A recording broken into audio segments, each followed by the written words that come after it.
Do you want to know how to reprogram your mind and change your circumstances? Are you in a situation right now in your life that you're not happy about?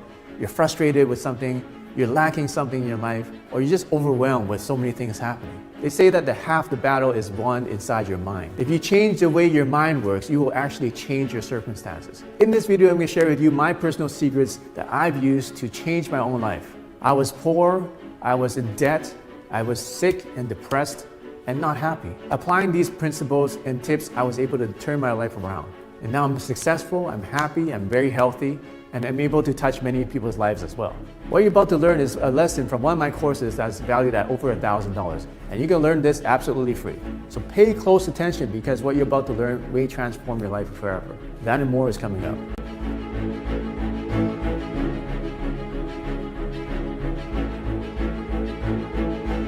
So the second way to reprogram your mind is to change your speech pattern. Who's heard of neuro-linguistic programming? Is it really, no? NLP, Tony Robbins, very popular idea. The concept is that when you change what you say, it actually subconsciously programs your mind. And your mind doesn't know the difference because it just processes whatever you feed into it, just like a computer. Garbage in, garbage out. Okay, so if you program your mind with positive speech, then you're naturally subconsciously programmed to be more positive. That's the concept, okay? So what I say is that I can tell, or you can tell how successful someone is by just how they talk and their vocabulary. Have you ever noticed? Have you ever really listened to what people say? Have you ever eavesdropped on a conversation and you can tell that person is probably not very successful, or this person, oh, he's going somewhere, or she's going somewhere, or this person is actually toxic. You don't want to hang around them just by what they're saying, the words that they use, right? So this is that concept. And here's a live demo, okay? So who wants to do this? All right. Who's seen the Kung Fu movie, Kung Fu, right? It says, snatch the pebble from my hand, grasshopper. Okay, this is a reflex drill, okay? So I don't have a pebble, I have this chopstick. You want me to snatch it from you? Hold on a sec. So I want you to try to snatch this chopstick from my hand. Right now? Yeah. You didn't try, you snatched it. I want you to try to snatch it. Without actually snatching it? No, I just want you to try to snatch it. No, you didn't try, you just snatched it. That makes no sense. Like, how do I just try to? I want you to try to snatch it.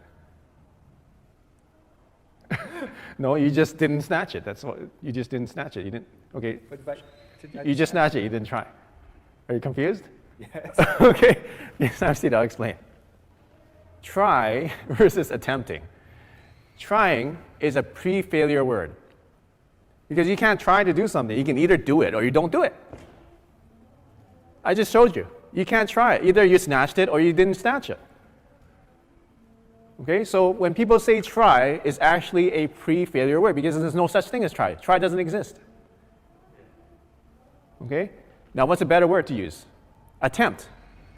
So I want you to attempt to snatch it. Okay, was the attempt successful? Yeah.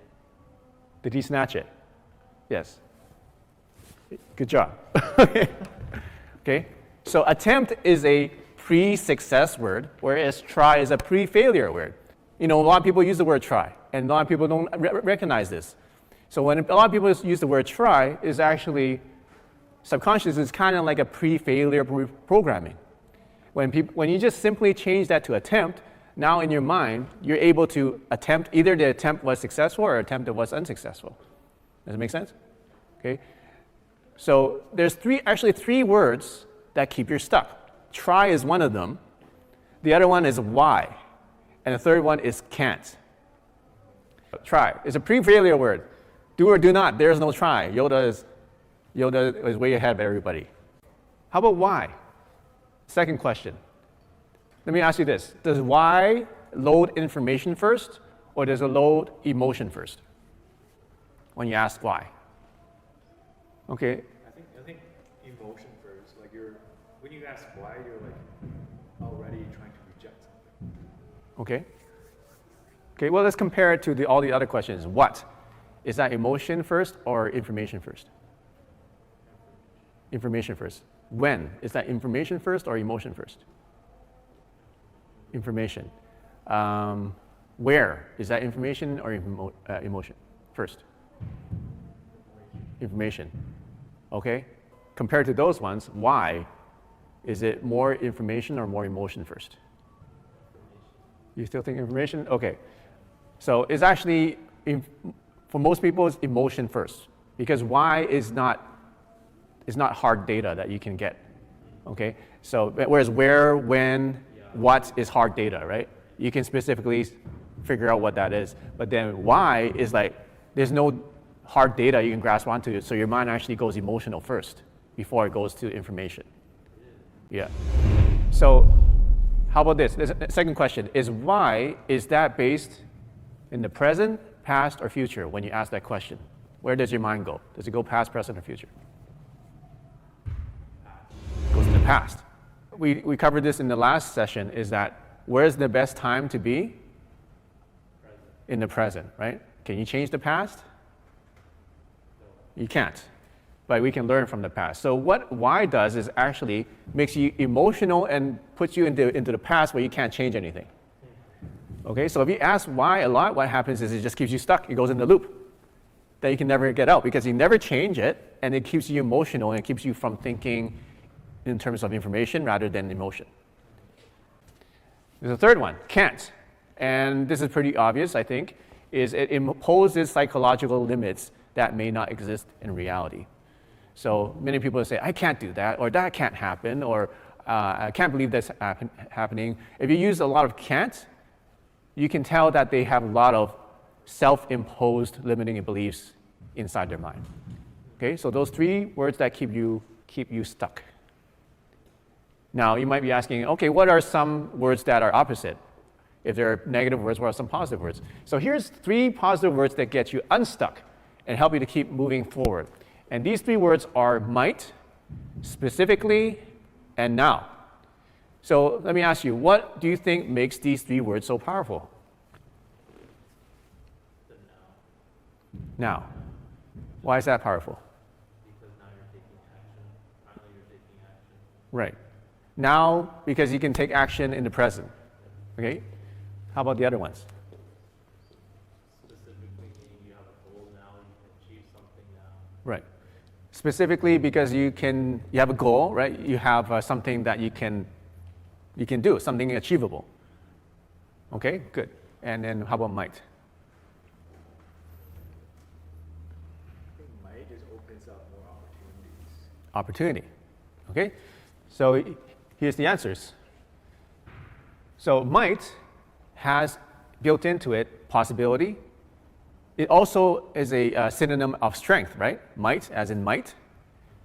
And also has creativity built into it. So your mind doesn't know the difference. When it says the word might, it thinks 2 things. It thinks possibility and strength. Okay? And so now it puts you into a mindset of creativity, puts you into a mindset of possibility rather than being stuck. So that alone opens up your mind. Number 2, specifically is important because general versus specific. Can you act on general things? What's easier to act on, general things or specific things?